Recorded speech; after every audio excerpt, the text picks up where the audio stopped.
thanks for joining today's broadcast. This is a special edition of our City Innovators Speaker Series. Today's topic is smart services, how distribution companies help create smart cities. And I would like to introduce today's speakers. Very happy to have Scotty Hutto here. Scotty currently serves as the Vice President of Utility Smart Lighting for Power Secure Lighting, and he's responsible there for expanding the use of smart lighting and smart city technologies at utilities. Prior to that, he had an extensive career at Georgia Power, and most recently was a strategy manager there, where he set the strategic direction and guided the implementation of a number of new business lines, including some smart city services. So really happy to have Scotty with us. Scotty, are you there? Want to say hello? I'm here and happy to be here. Looking forward to discussing this. All right, great. And also we have Chris Davis, who is the Vice President of Strategic Partnerships and Smart Cities at CIMCON Lighting. And you probably know Chris from some of our prior webinars. Chris has an extensive background, over 30 years of experience in clean technologies, smart buildings, LED lighting, industrial automation, and is our resident expert on smart cities and the trends that are taking place in the market. So with that, Chris, do you want to say hello? Yeah, hello everybody, and thanks for attending. Why don't we get going here? Scotty, I have to ask, we looked at the registration list, and we have a number of people that are from utilities. We have others that are not. So could you maybe take a few minutes and describe what a distribution company is? Just sort of level set here for our audience. Sure. So in the electric utility world, many electric utilities such as Georgia Power are vertically integrated. So they do everything from generate to transmit to distribute the electricity. However, in some parts of the country, and quite commonly outside of the U.S., electric utilities are broken up into generating companies, transmission companies who do the high voltage lines to transmit power from generating stations to local areas, and then distribution companies, which is the company that has the poles and wire around your town and actually serves customers. Since street lighting is typically the domain of the distribution portion of an electric utility company, we've kind of focused on the distribution company as typically the owner of the street lights or the one who primarily works with the municipality on their street lighting needs. All right, thanks for that, Scotty. All of you can see on the screen the agenda. Scotty's going to spend a few minutes talking about Georgia Power, how they got into their smart lighting initiative, and then how that initiative led to new lines of business, which is really interesting. And then sort of close with smart services. And it basically revolves around the question, what is the role that a utility can play in helping to create smart cities and serving its customers much better? So go to the next slide, please. Let Scotty go through this. And Scotty, if you could maybe provide a little more clarity on, what is the difference between regulated and unregulated lighting business, because that's, I think, a topic that many people would not be familiar with. Sure. In the world of electric utilities, most have some type of regulating body, whether it's a Public Utilities Commission, a Public Service Commission, or FERC, other entities that regulate them. When you refer to a regulated utility, typically there are constraints on how much they can spend on particular items. There's some control over the budget, but more importantly, there's control over the pricing. Pricing is typically set as a function of how much capital is invested times an allowed rate of return. So the way we looked at it at Georgia Power is that the regulated business capital expenditures go into what we call the rate base, which is the balance sheet that is used for rate making. And then pricing was set by the Public Service Commission. In the case of unregulated businesses in the utility world, that typically refers to any business that the Public Service Commission does not allow the assets or the capital expenditures to be put into the rate base or that special balance sheet, and they do not set the pricing. So for example, at Georgia Power, the way that manifests itself in the lighting business is that there's actually regulated lighting and unregulated lighting. The regulated lighting in the specific case of Georgia Power would be street lighting, and that would be lighting over a public thoroughfare paid for by a municipality. That's the price is set by the Georgia Public Service Commission. The terms of service are all set by the commission, as opposed to the unregulated lighting business, which would be parking lot lighting, ball field lighting, that is actually set in the marketplace, and Georgia Power competes with lighting providers, electrical contractors, and other entities for that business. So since that is a competitive marketplace for those lighting applications, the pricing is not set by the Public Service Commission, and the assets go on Georgia Power's balance sheet, but they don't go into the rate base or that balance sheet account that's used for making rates. Okay. So Scotty, I think that's a good segue into this next topic. And if you look at Georgia Power, they were one of the first large investor-owned utilities to start to retrofit their lighting from the high-pressure sodium or HID lights to LEDs, and to add controls. So if you could maybe talk about what were, utilities are generally, viewed as being quite conservative, right? So how did that strategic initiative come about at Georgia Power? Why was Georgia Power so early on, and what led to that? What kind of started driving those conversions on a large wholesale basis? LED lighting upgrades and controls. Okay, so there's a lot. That's a short question with a big answer. But let me start with there were several factors that went into the business case for converting to LEDs. And I'm going to start usually where you end the slide, kind of at the bottom right. And primarily, it was our customers, and in the case of the street lighting initiative, municipalities and the public wanted it. They were starting to see LED lighting deployed. They maybe had a little bit of metal halide, but mostly high pressure sodium. They saw the better lighting. The phrase that we kept hearing is, we want to get rid of these old industrial lights. We want to upgrade our lighting. The other thing that I'll talk about was competition, or maybe I should say the threat of competition. We had multiple entities approaching municipalities within Georgia Power's footprint, offering to saying, hey, go to Georgia Power and have them take their lights down, and we'll put up brand new LED lights. We'll save you some money. We'll do it with our money, not yours, and you can just pay us. And so there was a bit of a defensive posture, if you will, or maybe not defensive, maybe offensive, to ensure that we didn't lose any customers, because a large percentage of the street lighting in the state of Georgia is provided by Georgia Power.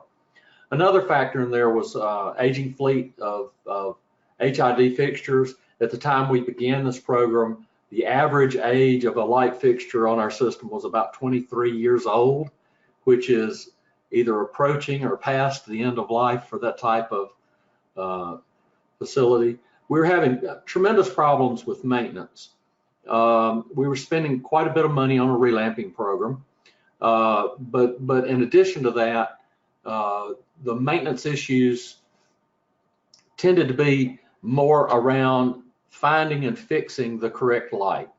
And when I say finding and fixing the correct light, when a customer would call in, she would say, I live at 123 Main Street, my street light is out. And so we would roll a truck on that ticket, and about half the time we fixed the right light, and about half the time we didn't.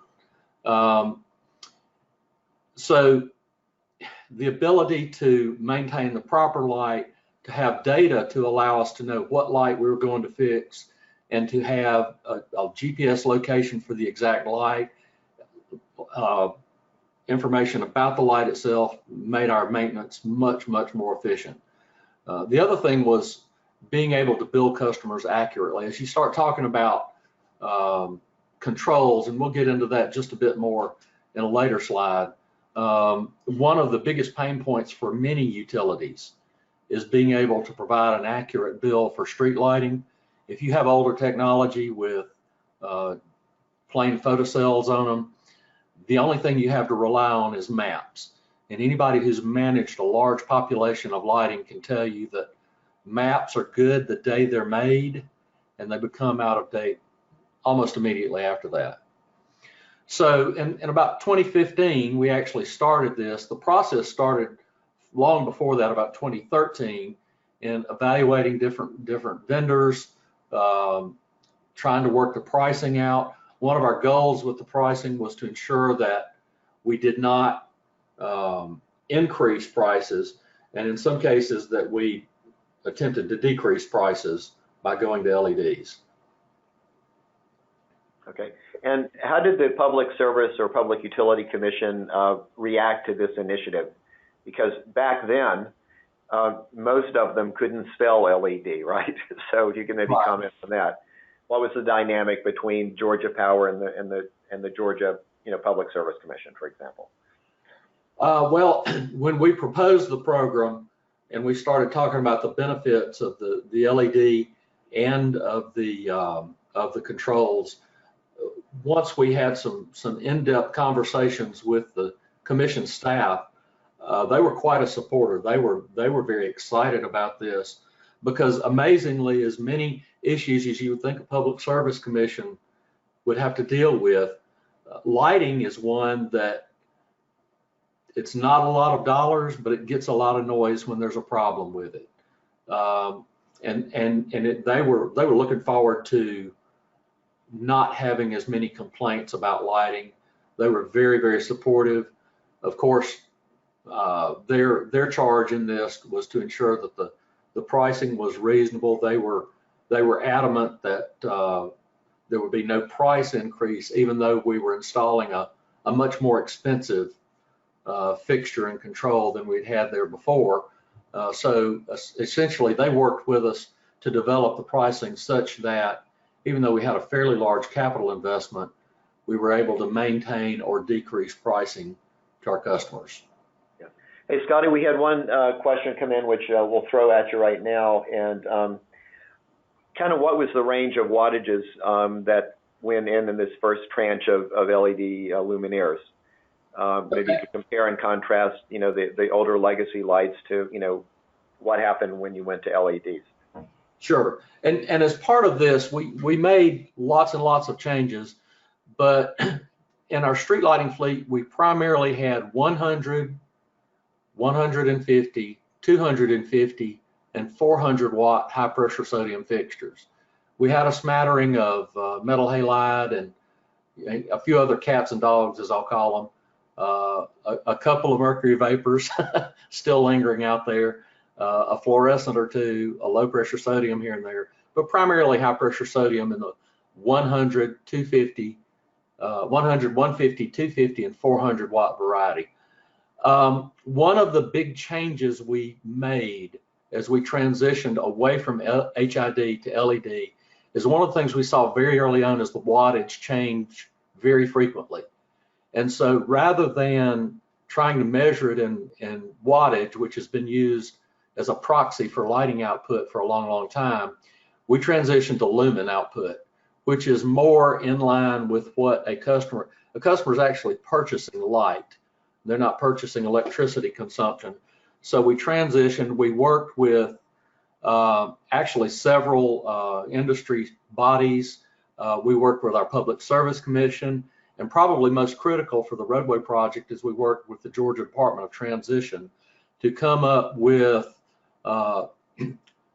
fixture sizes that corresponded to the same amount of useful light over the lifetime.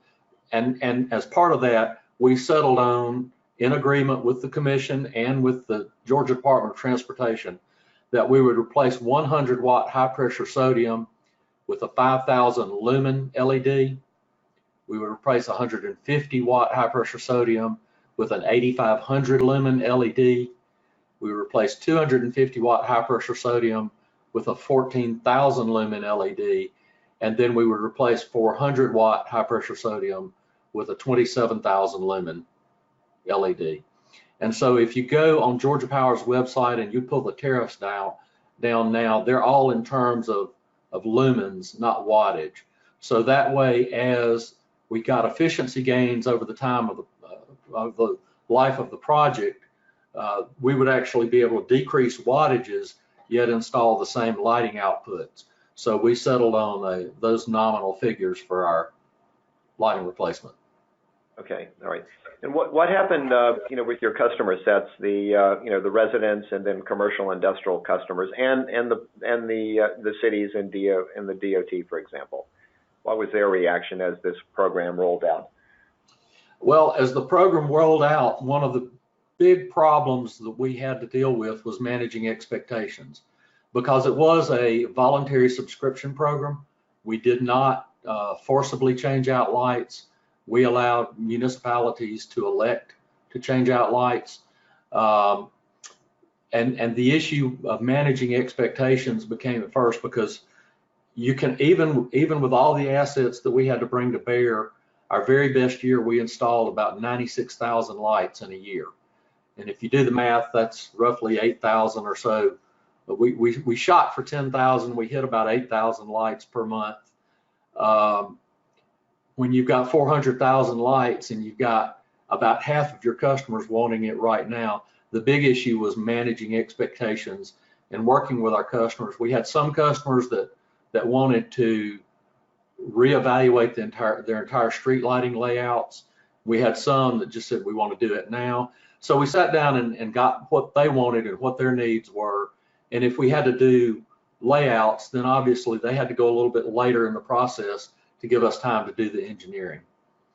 As far as our commercial customers and our non-street lighting customers, that has been strictly handled on a voluntary basis, but we do have a sales force that goes out and actually promotes the conversion to LED. And I would say we're pretty far along with our commercial customers, because it doesn't take very long for a commercial customer to see the LEDs next door and they want them. They move pretty quickly. A couple of things we did as part of the initiative. Early on, the only lighting source we had available at a reasonable price, and when I say a reasonable price, that's really not a fair statement. The only light color temperature was a 4000K LED that fit within the pricing profile to keep our pricing the same. As soon as they were available, and fortunately about 4 to 5 months prior to the AMA pronouncement, we started shifting to 3000K. Since 3000K LED lights became available, that has been our primary light source. We do still use some 4000K for commercial installations where they request, but primarily 3000K. The interesting thing is when we changed to 3000, it virtually eliminated complaints about glare or brightness. Okay, Scotty, we've moved to the next slide, as you can see. If you talk to a number of cities and utilities, often when they install new LED lighting, they'll default to the old approach of controlling them, photocells on and off.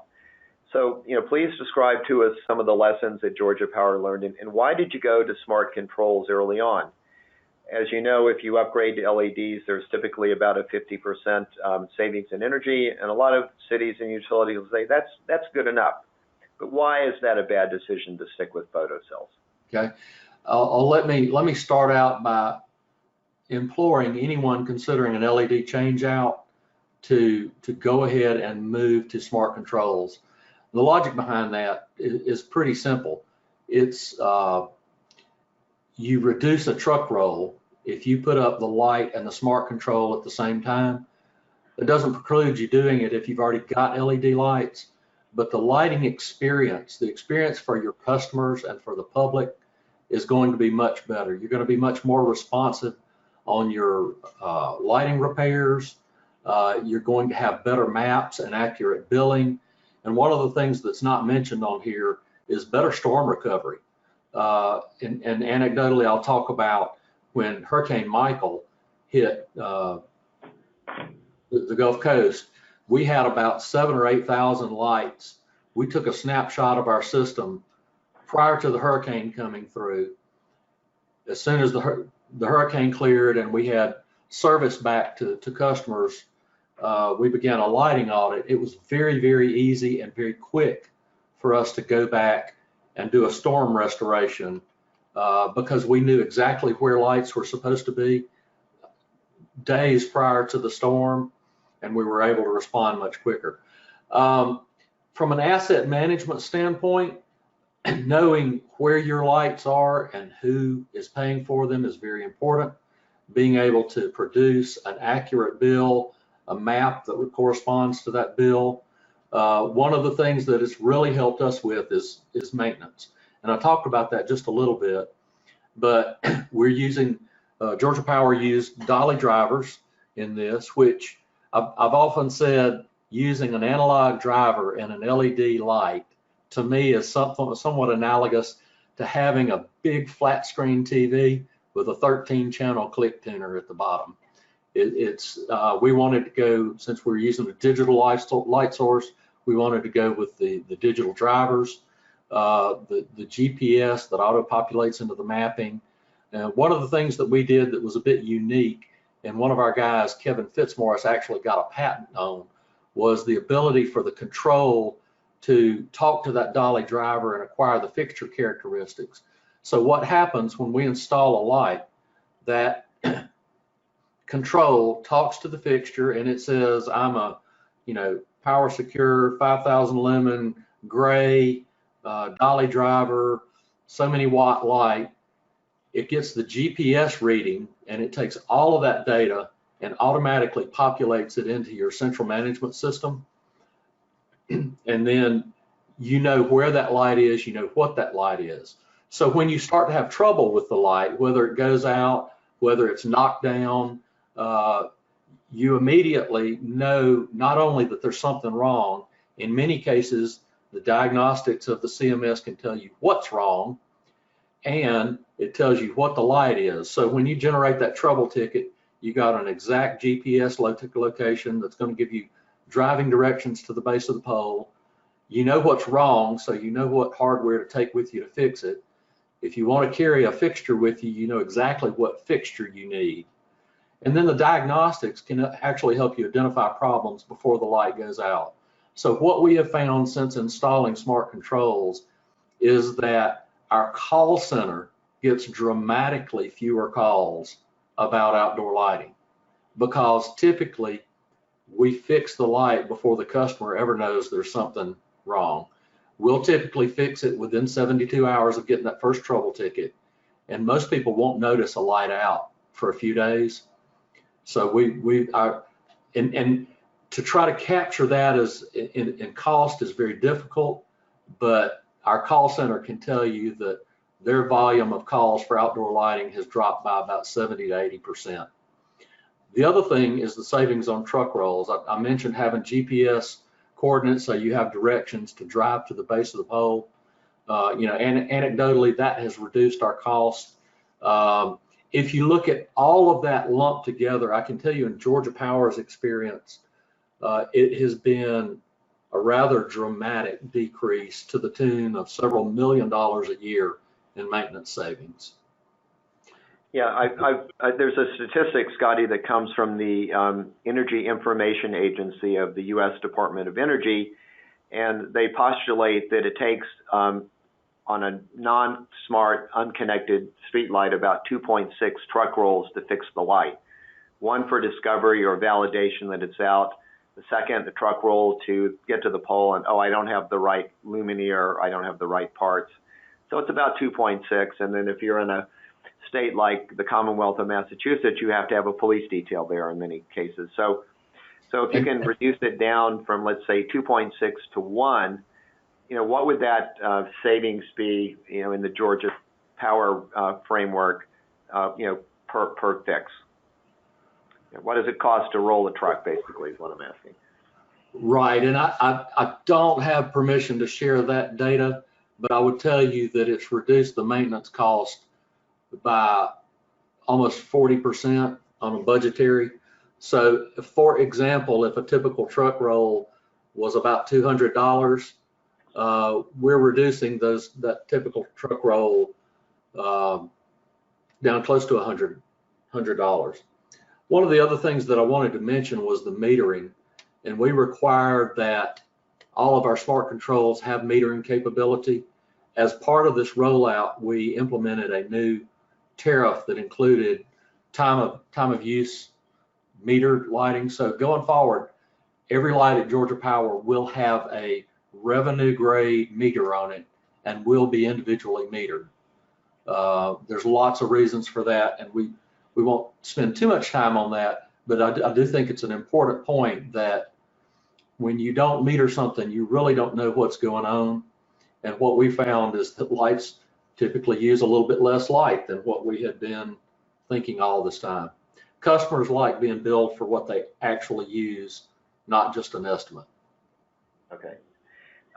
We've got a slide up here which really talks about the current status for Georgia Power as of May 2019. And for our city listeners and our utility listeners, what would your advice be to them in terms of, what to do, what not to do? What were some of the key takeaways? How do you organize? Where did you find you might have had, talent or skills or capability gaps? If you could maybe talk about that a bit, because the technology is one thing, but it's also about the people, right? So if you could maybe speak to that, that'd be great. Yeah, one of the big issues is, of course, with any large project planning, and that almost goes without saying, but I'm not going to go without saying it. Just planning it, working with your vendors and your suppliers, listening to their advice on how to roll out their product is critical, particularly when it comes to smart lighting. One of the big learnings for us was that you can reduce issues by working with and communicating to your customers and the public up front about what you're doing, where you're doing it, when you're going to do it, and why you're doing it. Those were some big learnings. The other thing is, I would say, plan for contingencies. There's always going to be this one thing or that one thing that you didn't come across. That the year that we installed 96,000 lights, that was, I'm going to say, it was my fault. It was my plan. I take full responsibility. But trying to do 96,000 lights in 1 year was ridiculous. Plan your time at a very realistic place, allowing for contingencies as you go. Would you see any change in the dynamics from when you guys started in the 2013 to 2015 time range to now, given that the LED fixtures are lower in cost, the technology's better, and from a public point of view, I would think that LEDs are much more widely accepted. So what would you think about that? Yeah, I would tell you that in the initial, there was a lot of curiosity. And again, when we first started using the 4000K lights, we got a fair number of glare complaints. So as it went on, the newness factor of it kind of wore off as people started accepting LED lights as the commonplace light, replacing the high pressure sodium.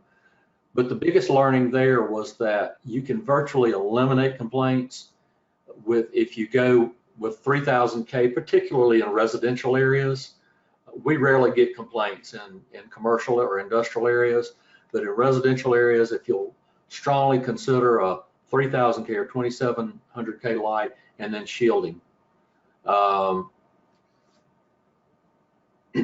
Those were some big learnings for us. Okay, all right. And I think this talks about a lot of what I just said. Yeah. We got a little out of sync here, but that's okay. You know this, Colt. When I talk about the contingency plan, just sit down and think about technology issues. What if something doesn't work right? Very early in our deployment, and we did pilot projects, we did test installations, but very early we found an issue with one of our network lighting control vendors where we had this strange interference, and it was only in one particular part of town. It was nothing that they had ever experienced before. It was nothing we knew about. It was in a very, very wealthy area. So we think it was some kind of weird technology, but they ended up having to retune the antennas on their devices to eliminate this particular frequency. Again, nothing we could have foreseen or they could have foreseen, but it slowed us down because we had to stop and figure out what was going wrong. When we were deploying so quickly, all it takes is one vendor having a hiccup at a plant and missing a delivery, and suddenly we had crews sitting around with nothing to do. So once that happened the first time, we worked with other vendors to have a backup plan. That was one of the learnings. And then, 95% of people are going to love LED lighting. They're going to love the ability to not have to worry about lighting. It's on, and if it goes out, you come fix it without them calling. But there's always a few folks who are going to be resistant to change. And how do you work with them to make them comfortable with the change? So those are some of the issues you want to think about. What about in terms of at Georgia Power, sort of workforce development and talent upgrades? At the end of the day, companies are capital, but it's all about the people. And we've seen a lot of enthusiasm among utility and city workers for these type of approaches because it's something new for them and a way to enhance their skills and capabilities. Well, having spent the last 13 years of my career exclusively in outdoor lighting, I'm just going to tell you that it was wonderful because outdoor lighting went from something that nobody really wanted to fool with to all of a sudden it was sexy. And so the result of that is we had some of the brightest minds in the company wanting to come work in the lighting business. We got to bring in and train some folks that were, normally would not have been brought into that part of the business. And as the business has grown from just outdoor lighting into smart cities, we see that even accelerating because all of a sudden you've taken something that 10 years ago was fairly simple. And as we go into the conversation about vertical assets and all of that, suddenly it's not only is it very sexy with your executives, it's fairly complex, and you need bright young folks to learn this technology and think of better ways to use it and grow it. Great. So Scotty, as you know, it's pretty well accepted across the industry that smart and connected street lighting is the on-ramp, the gateway, if you will, to smart city applications. And utilities have a big role to play there, as you know. Georgia Power, along with a few other investor-owned utilities, are really at the forefront of this movement. If you could maybe talk through the next few slides about how did Georgia Power decide to leverage those vertical assets that they were controlling with smart and connected lighting, and what what happened, what were the business and drivers behind it, and how did that evolve? You could maybe take some time to do that. That'd be great. Okay, and on this slide, if you could go ahead and advance it so it displays the different pieces. All right, and I think that's got it. So kind of where we started was with the smart grid street lighting. That really got us thinking beyond, okay, well, now wait a minute, all of a sudden this is smart, we've got communications, what other things can we do? And that led us into SiteView, which is providing security as a service, which I'll talk about more on the next slide. That led to a pilot with the city of Atlanta. And that says 2018, but that's a little bit of a misnomer. Those conversations actually started back in 2016. As soon as we were well underway with deployment of smart lighting in the city of Atlanta, we started talking with them about other things that we could do with that lighting network. And so that led to a pilot that actually, the first installations were done in 2018, but it was actually about 2 years in the making before we deployed that. In 2018, we also started aggressively working with telecommunications provider on small cells, and that is probably one of the faster growing businesses at Georgia Power right now. For 2019, we were looking to expand that into digital signage, gunshot detection, or traffic management and smart parking. All of those 4 were demonstrated as part of the City of Atlanta's pilot, but they are actually being rolled out to other customers in 2019. And then one other thing is Southern Company, like many distribution companies, has fiber that we use to control our own grid, but that using that fiber for smart cities uses was something that was being evaluated as I left the company. I want to give a little overview of SiteView because that's a pretty viable application for you guys, I know. So right, and so kind of giving you a little bit of the background. One of my big pain points as the manager of lighting was that people constantly wanted to put things on our poles, and so one of the most common things that was put on our poles was a security camera. Well, that all sounds good and fine until you get into the code implications of that. Georgia Power builds their lighting to the National Electric Safety Code, which is the electrical code that electric utilities follow, whereas customers behind the meter is wired to the National Electric Code, or the NEC. And so what was happening is we would have customers installed NEC wired devices on our NESC wired pole, which, without getting in depth technically on it, creates issues. There's grounding problems, there's ground loop currents. It's against code to do it that way. So we looked for a way to do it that met code and met the customer's needs. And where we ended up was, well, if we own the camera and we wire it to our NESC codes, which are only available to electric utilities, and then we provide the data to the customer as the service, maybe that would work. And so we, again, back in the 2015, 2016, we ran some pilots, some test installations, we did some customer research, and then rolled it out. So what it is Georgia Power actually owns the camera, keeps it on the pole, and provides the video as a service. We thought that was going to be super popular with shopping malls and convenience stores, and it has been, but where we were overwhelmed with demand with that was with municipalities, which led us to smart cities, which we'll talk about in just a moment. Right. Co-location was actually many areas of the country. They have codes that do not allow installation of new poles in areas, and so the next logical place to deploy a telecommunications facility is on existing poles. And so we started a program doing that, and we're not unique. Lots of utilities, Duke Energy is actually out ahead of us on this particular issue. Started working with telecommunications, deploying small cells on top of lighting poles. This slide talks about where do utilities fit in the whole smart cities universe.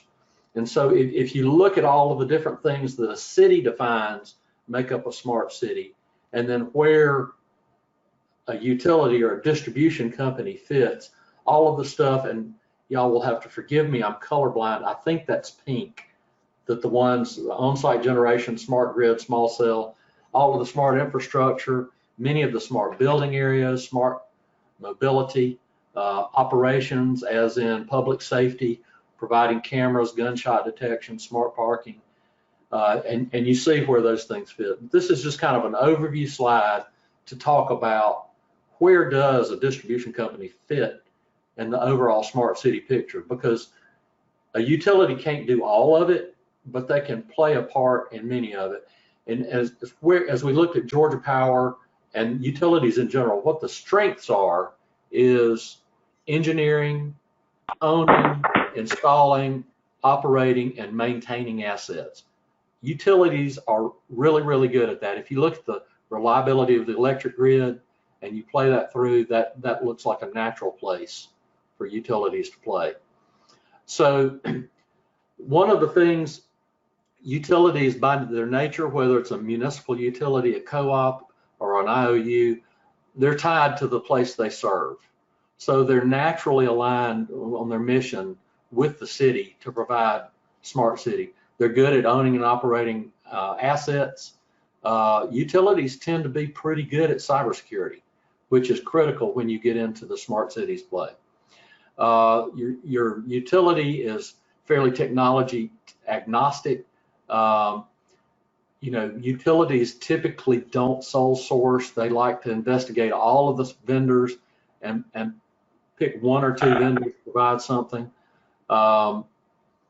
Again, the experience owning, operating, maintaining assets, and I'll leave this slide by my favorite quote, and I wish I knew who to attribute it to. If you know, let me know. But I heard this, there is no smart city without a smart utility. And Scotty, and I think you would agree that at the end of the day, it's all about the power of data, right? Absolutely. All right. Well, I'm going to turn this back over to John. We're happy to field any questions, either remotely or we have some utility visitors here today. So if they'd like to ask a question of one of the experts who's been there, fire away. John, take it over. Yep, we have a couple of questions here. One of them, I can't remember the slide it came in on, so hopefully you remember the context, Scotty. But the question was, do you use IES RP818 for your lighting design? Does that ring a bell? Yes, and so we have not made the trend. Well, let me rephrase that. Let me start over. Georgia Power uses, we work with our vendors on the lighting designs. Yes, they are using RP8 for new lighting designs. For the roadway project, a lot of that was retrofitting existing areas. So we worked with the Georgia Department of Transportation and did, in many places, we did just a fixture for fixture change out. There were areas where we did redesign the program. We did use RPA, but understand in many places we were limited by the location of existing poles as to what we could do to provide a proper layout. Now, in a handful of the cities, they did want to design, and we did add new poles and all of that. So the short answer to the question is yes, but it's sort of a qualified yes. Hey, Scotty, we had one other question come in. We know, for example, that Duke Energy, they formed a digital infrastructure group, and they're deploying smart city services outside of their natural service area. So is that something that might be in Georgia Power or Southern Company's plans to offer some of these smart city services, like, let's say, 5G cell co-location outside of your service areas? So I know I can speak intelligently to, I know Georgia Power has done lighting work outside of their service area. And I know they do quite a bit of distributed generation and load management work through the Power Secure subsidiary outside of the footprint. I am not aware at this time of them doing smart cities deployments outside of the footprint. Okay, thank you. Any closing remarks? One last takeaway? We don't have any other questions? Oh, we do have another question here from George. And did you say that Georgia Power has also moved into sports lighting? For example, where and how, et cetera? That was from George. Okay. Georgia Power does do sports lighting. They have literally hundreds of installations across the state. It has sort of been, I don't want to say dormant, but not very active for several years. They most recently, just in the last 6 months, really gotten moving with the LED sports lighting, and typically that's converting existing facilities from metal halide to LED. Being that I am no longer an employee of Georgia Power since I've moved to an affiliate company, I'm not really comfortable talking about specific installations, but we can comfortably say there's a lot of them in the metro Atlanta area. How's that? Perfect, perfect. I'm going to ask one more question here that came in, so I think it's relevant to the topic, obviously. It's on the smart light pole slide, it illustrates different technologies. Who's responsible for aggregating all of the data and sending it to the respective owners? Is that something that someone at Georgia Power took ownership of? Yes, so one of the, I guess you would say, foundational principles of Georgia Power Smart Cities effort, and this has been in collaboration with the municipalities, was that the city owned the data. It is Georgia Power's responsibility to collect the data and deliver it to the city. But the city, because they were much better prepared to deal with Freedom of Information Act requests and things like that, the city would own the data. But Georgia Power is responsible for the operation and maintenance of the hardware, and therefore delivery of the data to the municipality. Okay, great. We do have a couple of other questions. I'm going to hold those. We'll answer them offline because we're a little bit over time, so I apologize for that. But I do want to mention that we hope you attend our next upcoming webinars. We have another one, which is part of our City Innovators speaker series with our partner Spark Fund, talking about old problems and new financing, how subscription models can help cities deploy smarter projects. And we have another one that's in August 13th. We have another one on August 27th, improving public safety with the Near Sky Sound Analytics solution, which we'll talk a little bit more in depth about the CIMCON Near Sky Smart City platform and how it enables you to deliver some of these smart city services that we were referring to in the presentation today. So finally, I just want to thank everyone for attending, and thank Scotty and Chris for leading us through that great presentation and discussion. And again, we hope to see you at the next couple of webinars that we have upcoming. So thank you very much, everyone. Thanks, Scotty. Thank you.